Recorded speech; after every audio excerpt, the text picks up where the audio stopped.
जवाहर नवोदय विद्यालय जंडिस जहां नहीं अभिभावक मैंने चिंतार कहीं एकाधिक पिला जो जंडिस संक्रमित होती जनस्वास्थ्य विभाग चार जणिया टीम ग्राउंड रे पहुंची तनाघना को जोरदार करिसेंती। केवल सेतिक नुहे पीवा पानी सहित रोषेई घर शौचालय बुली पूरा अनुधान करिसेंती टीम। छात्र छात्री कर्मचारी रक्त नमूना परीक्षा करा बोली एक्सपर्ट टीम कहिसेंती एवं जहां जनस्वास्थ्य निर्देशक डॉक्टर नीलकंठ मिश्र सूचना देइछंती। आज संध्या सुधा रिपोर्ट आसिबो। रिपोर्ट पर जणाजिबो स्कूल 40 रु अधिक छात्र छात्री जेतु जंडिस रे आक्रांत अछंती।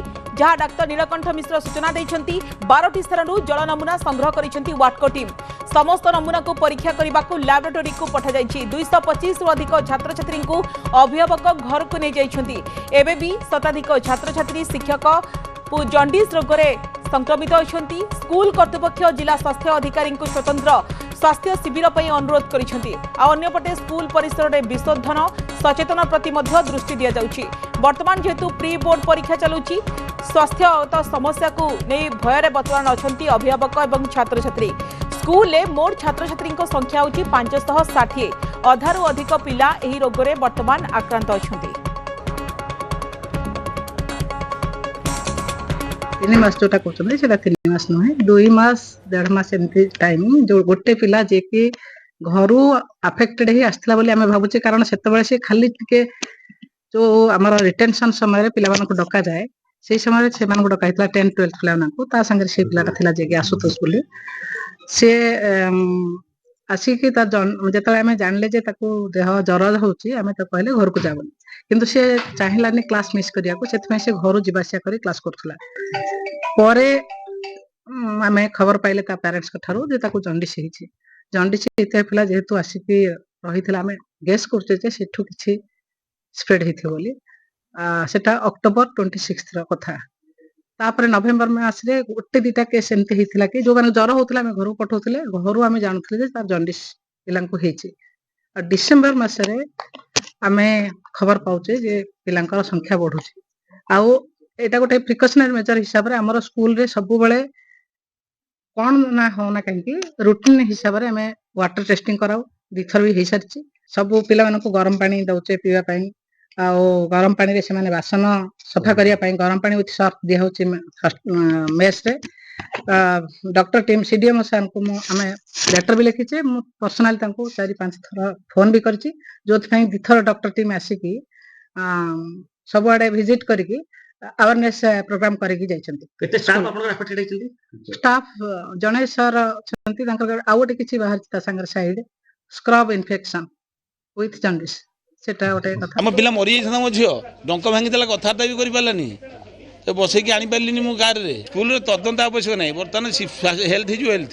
स्वास्थ्य भल थिले पिला पाठ पढ़ले बंचिले पिला सिना कोन आगु को चाकरी करबो कि शिक्षण ना रखिबो पिला तो मरि जाइथिबो। सीडीएम आसिकी पानी रो टेस्टिंग करंतु खाद्य नमूना टेस्ट करंतु जा द्वारा आम पिला को आज हेची तो क्लास बर्तमान 50% पिलांकर बर्तमान जहाँ को देखिए दंडिस जहाँ को देखिए दंडिस पूरा दायित्वहीन माने कौन सी दायित्व नहीं एमानकर 3 मास पूर्व दंडिस डिटेक्ट हेलानी ता पूर्व तुम किसी गोटे एक्शन नवा था ना नहीं जेतो छोट छोट पिला किसी भूल करदे गार्डियन डके पनिशमेंट दे दोछ घर को नहीं जाओ ये कर दो तले ये जिंस हो जे काहे की करि पार न तमे फुल सब संपूर्ण अवहेला कौन अवहेला रहित कौन दायित्व ही नहीं कौन से एमानकर कौन दाबी करे मु जानि पानी पढ़ा तो जो पूरा विपर्जय एठी आमे लागु जे बड़ भूल करदलु न पते छाड़ी टैलेंट सब टैलेंट। प्रथम कथा हला आमे जो वाटर सप्लाई ता दउछु सेटा त हमरो ऑनलाइन फीडिंग जोटा कि कंटीन्यूअसली आमे क्लोरिनेशन ऑब्जर्वेशन रहउची सेठी डैशबोर्ड रे भी देखा जाउची सब बेले।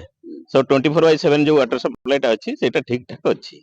वर्तमान कथा होची जेते हम कथा बार्ता हलु maybe from outside fooding कोन हेथि परे तो सही जिनसटा we are observing over tank ता तांकर गार्डन मन अभियोग करछ। प्रिंसिपल तो जहा कहले मते प्रत्येक 6 मास रे थरे थरे क्लीनिंग करछंती बोली तार सैंपल भी हमें कलेक्शन करिछु टेस्ट भी कर देबो। आमे ताको आज की डिसेंबर 13 तारिख रु ताको नेलु जतल फर्स्ट टाइम नेलु आमे टेस्ट करलु आम सेमति किछि हाले लास्ट दंडिस बाला दंडिस पर हम किछि मेडिसिन खोदा डिस्ट्रिक्ट मेडिकल मेडिसिन टेस्ट करी खाइलु किछि दिन पर ता देह तो सब अचल होलिया हला तापर संगे संगे इमिडिएट कैपिटल हॉस्पिटल को नेलु कैपिटल हॉस्पिटल संगे संगे रेफर करले कटक से दिन होइतला डिसेंबर 13 तारिख କଟକ SCB ନେଲା ପରେ ସେ ସାଙ୍ଗେ ସାଙ୍ଗେ ସେଠୁ ଆମେ ତାଙ୍କୁ ଆମର ଏଇ ନବୋଦୟ JNP ଖୋର୍ଦ୍ଧାକୁ ତାଙ୍କ କ୍ଲାସ ଟିଚରଙ୍କୁ ସାଙ୍ଗେ ସାଙ୍ଗେ ଇନଫର୍ମେସନ କଲୁ ଯେ ଏଇ ଯୋଉ ସିଚୁଏସନ ଡକ୍ଟର ମାନେ କହିଲେ ଯେ ପାଣି ସକାଶେ ଏଇଭଳିଆ ତାର ଏତକ